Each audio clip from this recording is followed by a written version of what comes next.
क्या होगा डीजल गाड़ियों का future of diesel cars in India. भाई जितनी आजकल रूमर्स फैल रहे हैं कि भाई डीजल गाड़ियां तो बहुत जल्दी बंद हो जाएंगी, मत लो, इनके ऊपर टैक्स बढ़ जाएगा। इवन रिसेंटली हमारे यूनियन मिनिस्टर नितिन गडकरी जी ने भी बोला था कि 10% टैक्स बढ़ा दें क्या। हालांकि ऐसा कोई प्रपोजल नहीं है, ना फाइनेंस मिनिस्टर के पास है, ना उन्होंने कोई प्रपोजल भेजा है।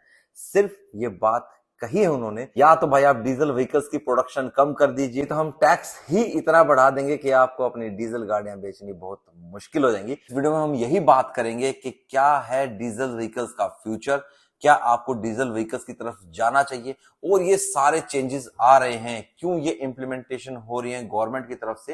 ये सारी बातें आज आपको इस वीडियो में पता लगेंगी। तो चैनल को तुरंत से सब्सक्राइब कर लो, बेल नोटिफिकेशन को ऑन कर लो, ताकि ऐसे ही इंफॉर्मेटिव वीडियोस के नोटिफिकेशन आपको मिलते रहे। सबसे पहले तो बात आई थी कि भाई 2027 में डीजल व्हीकल्स बंद हो जाएंगे वहां पे जहां पे पॉपुलेशन होगी 1 मिलियन। जी हाँ, जहां पे 1 मिलियन से ज्यादा पॉपुलेशन होगी वहां पे 2027 तक डीजल व्हीकल्स नहीं बेचे जाएंगे। लेकिन इसके ऊपर भी अभी कोई क्लैरिटी नहीं आई है कि भाई वहां बंद होंगे या नहीं होंगे। अगर मान लो उस शहर में इतनी पॉपुलेशन है तो बंदा यार दूसरे शहर में जाकर रजिस्ट्रेशन करा लेगा। जैसे हरियाणा में 20 लाख तक की गाड़ी पे 8% लगता है, दिल्ली में वही भाई 10% भी लगता है, उससे ज्यादा भी लगता है। पर अगर आप हिमाचल में चले जाओगे, चंडीगढ़ में जाओगे, तो वहां पे रोड टैक्स बहुत कम है। इवन हिमाचल में तो आपके बेसिक प्राइस के ऊपर भाई रोड टैक्स लगता है।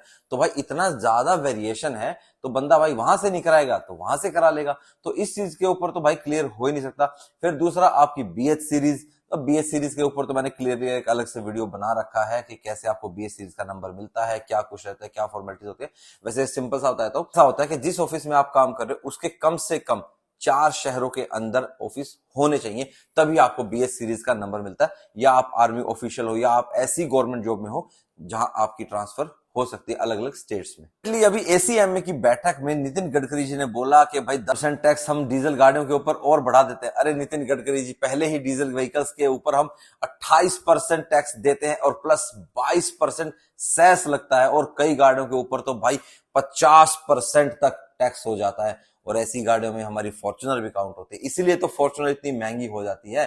टोयोटा नहीं कर रहा उसको इतनी महंगी, भाई उसको टैक्सेस जो हमारे इंडिया में लगते हैं वो उसको महंगा कर रहे हैं। अब इन सारी चीजों से रिलेटेड ना कुछ फैक्ट्स हैं जो मैं आपके साथ शेयर करता हूं। पहला तो ये कि गवर्नमेंट लेके आई BS 6.2, मतलब BS 4 से हम चले गए सीधा BS 6 के ऊपर। 5 को हमने स्किप कर दिया बीच में से कि भाई हमें तो एमिशन नॉर्म्स स्ट्रिक्ट करने हैं, पोल्यूशन कम करने हैं। कुछ एनवायरमेंट की फिक्र सबको है, हमको भी है, गवर्नमेंट को भी है, तो बहुत अच्छी बात है। लेकिन आप टैक्सेस इतने एक साथ इंक्रीज कर दोगे, या आप ऐसी पॉलिसीज बना दोगे जो एकदम से आपके ऊपर इफेक्ट करेगी और एक चीज पे नहीं करती। अब डीजल व्हीकल से क्या क्या चीजें चलती है, मेन चीज तो हमारा ट्रांसपोर्ट डीजल के ऊपर बहुत ज्यादा डिपेंड है। 87% ट्रांसपोर्ट भाई डीजल के ऊपर डिपेंड है। 3 स्टेट यूपी, महाराष्ट्र, हरियाणा, ये 40% डीजल कंज्यूम करते हैं भाई। और अकेले भाई जो ट्रांसपोर्ट व्हीकल्स हैं वो नहीं भाई, आपके जनरेटर्स भी इसके अंदर आते हैं। बड़े बड़े मॉल्स ऐसे हैं जहां आज तक इलेक्ट्रिसिटी नहीं है, वो फुल डे 24/7 जनरेटर पे चलती है उनकी इलेक्ट्रिसिटी। अब गवर्नमेंट का ये भी कहना है कि भाई 2030 तक हम जो हमारी इलेक्ट्रिसिटी है उसको हम रिन्यूएबल सोर्सेज के ऊपर ले जाएंगे 40% तो 2030 तक, और नेट जीरो कर देंगे 2070 तक। भी बहुत सारे साल पड़े, 40 साल से भी ज्यादा पड़े, तब तक तो पता नहीं क्या से क्या हो जाएगा, क्या चीज आ जाएगी। अब ऐसा तो फ्लैक्स फ्यूल भी आ गया है, इथेनॉल भी आ गया है। अब देखो चेंजेस तो आ रहे हैं, पहले खाली पेट्रोल डीजल होते थे, फिर उसके बाद CNG हो गया, अब इलेक्ट्रिक व्हीकल्स हो गया, फिर फ्लैक्स फ्यूल हो गया।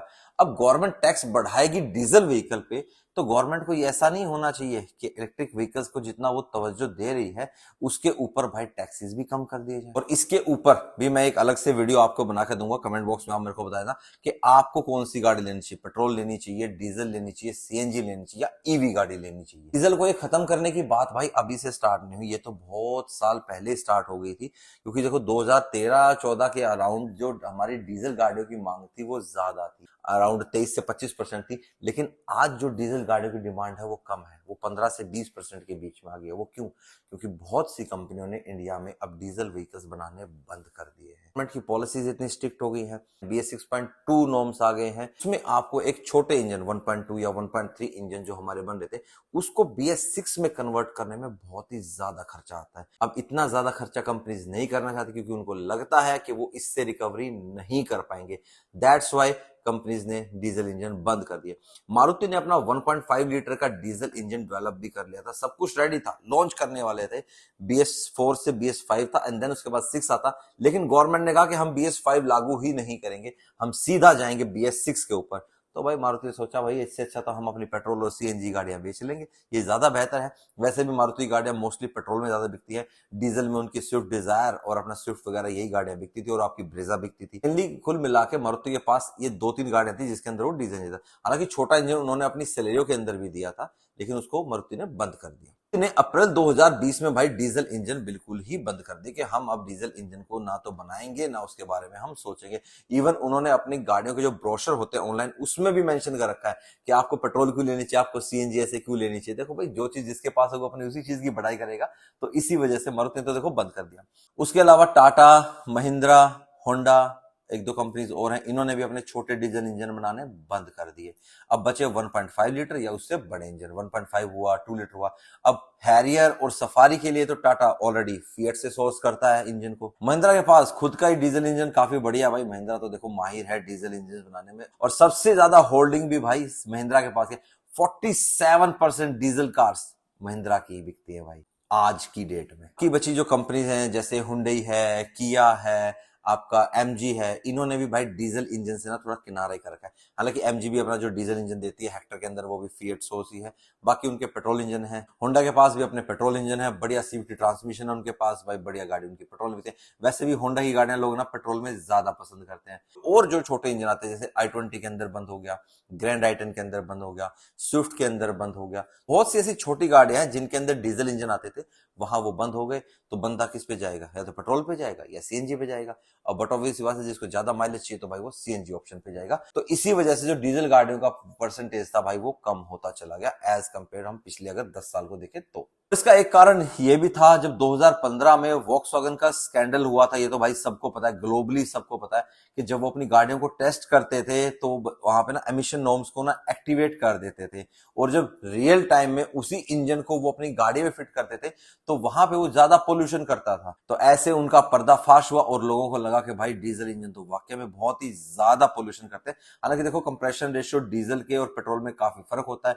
डीजल भाई ज्यादा फ्यूल एफिशिएंट होता है, फ्यूल को बिल्कुल बर्न कर देता है ना, तो वो थोड़ा सा देखो एमिशन नॉर्म्स पे तो फर्क डालता ही डालता है। पेट्रोल आपका थोड़ा सा ज्यादा बेहतर रहता है हमारे एनवायरमेंट के लिए एज कंपेयर टू डीजल की हम बात करें तो, और CNG थोड़ी सी और बेटर रहती है। और इलेक्ट्रिक व्हीकल तो है ही भाई हमारा एनवायरमेंट फ्रेंडली, लेकिन भाई उस इलेक्ट्रिक व्हीकल्स के ऊपर अगर टैक्स गवर्नमेंट कम करेगी और इंफ्रास्ट्रक्चर को बढ़ावा देगी, चार्जिंग स्टेशंस हमारे को सिटीज में, हाईवेज पे खूब दबा के मिलेंगे, तो क्यों नहीं लोग इलेक्ट्रिक व्हीकल्स लेंगे। अब CNG को ही देख लो, CNG का इंफ्रास्ट्रक्चर नहीं था तो लोगों ने कहां CNG गाड़ियां इतनी ली।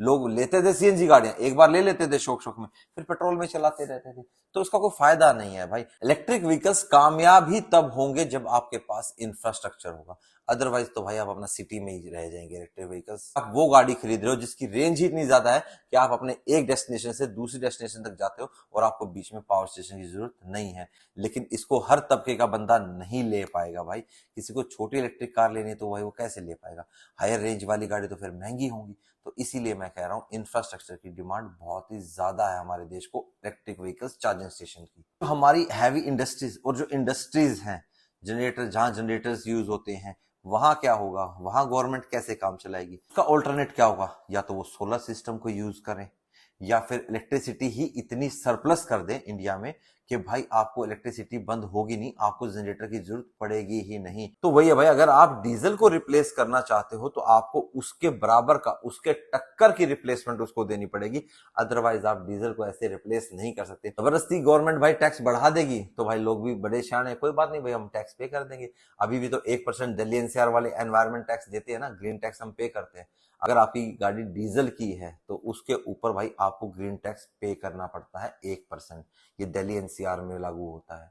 तो भाई एनवायरमेंट टैक्स जब लगेगा और पोल्यूशन टैक्स लगेगा, और वो तो गवर्नमेंट सीधा 10% लगा रही है, तो यानी 10 लाख की गाड़ी में सीधा 1 लाख का टैक्स हो जाएगा। तो लोग वो भी भर दें, कह दें कोई बात नहीं एक बार में तो भरना है। तो ऐसी सोच के प्राणी भी है भाई हमारे देश में, तो ये कहते हैं हाँ भाई हम टैक्स भर देंगे लेकिन हम दूसरे पे नहीं जाएंगे। अब उनकी भी मजबूरी ये है कि उनके पास कोई ऑप्शन नहीं है। अगर वही मैं कह रहा हूं ना, बात घूम फिर के इंफ्रास्ट्रक्चर पे ही आती है कि जब तक आपके पास एक अच्छा इंफ्रास्ट्रक्चर नहीं होगा आप ये चीजें इंप्लीमेंट नहीं कर सकते, अच्छे से कारगर नहीं होंगे। व्हीकल्स अगर आप बड़ी एसयूवीज के अंदर देंगे तो उसके अंदर आपको या तो अच्छी कैपेसिटी देनी पड़ेगी और आपको अच्छा खासा टैक्स में छूट देनी पड़ेगी। बड़ी गाड़ियों में भले ना दो, आप 20 लाख से ऊपर के इलेक्ट्रिक व्हीकल्स है उन पे ना दो, लेकिन 10 से 20 लाख वाले जो व्हीकल्स है उसके ऊपर गवर्नमेंट को टैक्स कम करना चाहिए, या मैं तो ये कहूंगा नील रखो उसके ऊपर आप टैक्स यार। हालांकि नील तो नहीं करेगी गवर्नमेंट भाई, कुछ ना कुछ तो लेगी, पर as compare to diesel vehicle जहां पे हम 28% टैक्स भरते हैं उसके ऊपर मात्र 10% ही हो जाए तो बहुत है भाई। और जो रोड टैक्स वगैरह है वो फ्री हो जाना चाहिए, तब ये पॉलिसी गवर्नमेंट लागू करती हुई अच्छी भी लगेगी कि हाँ देखो अगर वहां बढ़ाया है तो यहाँ घटाया भी है, तो वो है ना तराजू बराबर करके रखना चाहिए ना। ये नहीं है कि एक ही तरफ आप बढ़ाते चले गए दूसरी तरफ भी बढ़ा रहे हो, तो ये थोड़ा बराबरी नहीं हुई ना भाई, ऐसे तो मजा वाली बात नहीं आएगी। कुल मिला के बात ये है कि अभी के लिए तो भाई 10% का जो इम्प्लीमेंटेशन होने वाला पोल्यूशन टैक्स का वो भी नहीं हो रहा है। कोई ऐसा प्रपोजल नहीं है, ना फाइनेंस मिनिस्टर ने ऐसा बोला है, ना हमारे यूनियन मिनिस्टर नितिन गडकरी जी ने बोला है। तो ये तो सिर्फ कहा गया है कि या तो आप ये चीज कम कर दीजिए, अन्यथा हमारे को इसके ऊपर 10% एक्स्ट्रा पोल्यूशन टैक्स लगाना पड़ जाएगा। बाय टाइम में तो नहीं हो रहा है, अभी आप आराम से अपनी डीजल गाड़ियां खरीद सकते हैं, अभी के लिए कोई टैक्स नहीं बढ़ रहा है। बढ़ना था इसी मंथ शुरुआत में बढ़ चुका है, या अगस्त के एंड में भी ऑलरेडी गवर्नमेंट ने सेस बढ़ाया था, वो आप लोगों को पता नहीं लगा कि कुछ कंपनीज ने क्या किया है कि जो अपना बेसिक प्राइस था वहां कम कर दिया, कस्टमर्स तक नहीं पहुंचा। कुछ कंपनियों ने भाई अपने ऊपर नहीं लिया, उसमें सेस बढ़ा दिया तो वो डायरेक्ट कस्टमर्स तक चला गया। इस महीने ऑलरेडी भाई प्राइसेस काफी गाड़ियों के बढ़ चुके हैं। कंक्लूजन पे आए तो हाँ, डीजल इंजन का हम फॉल यहां से स्टार्ट होना समझ सकते हैं, लेकिन कितने साल, 5 साल, 10 साल, 15 साल, 20 साल लगेंगे, जितने भी साल हैं तो कभी ना कभी तो नॉन रिन्यूएबल रिसोर्सेज खत्म होंगे, तब तो भाई बंद करना ही पड़ेगा, तब तो छोड़ना ही पड़ेगा, तब तो जबरदस्ती हमारे को ऑल्टरनेट पे जाना पड़ेगा। उससे पहले अगर कोई हमें अच्छा ऑल्टरनेट मिल जाए तो उससे बढ़िया बात क्या हो सकती है। डीजल इंजन आपको धीरे धीरे धीरे धीरे अब कम होते दिखने स्टार्ट हो जाएंगे। कंपनीज भी अब सोचने लग जाएंगी कि हाँ, जब गवर्नमेंट ऐसे बोल सकती है तो भाई गवर्नमेंट कर भी सकती है, तो वो अब पूरा प्रिपेयर रहेंगे। अब वीडियो एंड करने से पहले आपके सवालों के जवाब भी दे देते हैं। 2-4 सवाल मैंने यहाँ पे लिखे हैं आपके। सेकेंड हैंड कार लेनी है अंडर 2 लाख और 200 किलोमीटर के अराउंड भाई की रनिंग है, तो भाई 2 लाख के अंदर भाई आपको वैगनआर मिल सकती है, सेंट्रो मिल सकती है, होंडा सिटी मिल सकती है, एक्सेंट मिल सकती है। तो ये गाड़ियां आपको मतलब हालांकि मिलेंगी थोड़ी पुरानी, पर ये आपको मिल सकती हैं, और इनके सीएनजी वेरिएंट्स भी आपको मिल सकते हैं अगर आपकी रनिंग ज्यादा है तो इन गाड़ियों को भाई आप देख सकते हो, इनकी रिलायबिलिटी अच्छी है। 20 लाख का बजट है, 7 सीटर कार लेनी है, कौन सी चाहिए? अब भाई 20 लाख के बजट के अंदर ना बहुत सारी गाड़ियां आती है। हुंडई की अल्काजार आती है, किया की कैरेंस आती है, महिंद्रा की स्कॉर्पियो भी आती है, XUV 700 भी आती है। तो ऐसे बहुत सारी गाड़ियां आती है भाई। आप ये बताओ आपको उस गाड़ी में चाहिए क्या? कंफर्ट चाहिए, माइलेज चाहिए, स्पेस चाहिए, फीचर्स चाहिए, ये सारा डिटेल में क्वेश्चन पूछा करो भाई, तभी मैं आपका जवाब दे पाऊंगा। अगर आपको अच्छी माइलेज चाहिए, कंफर्ट चाहिए, 6-7 सीटर है तो 6 सीटर वाला ऑप्शन आप अल्काजार भी देख सकते हो, आपके बजट में आ जाएगी वो गाड़ी, अच्छी गाड़ी है। किया कैरेंस भी देख सकते हो, वो भी गाड़ी अच्छी है, डीजल में ऑप्शन भी मिलेगा आपको इन दोनों गाड़ी के अंदर। 700 का AX3 आ सकता है, स्कॉर्पियन का Z4 Z6 आ सकता है, थोड़ा सा 1,50,000 ऊपर नीचे प्राइस रहता है depend on the government taxes.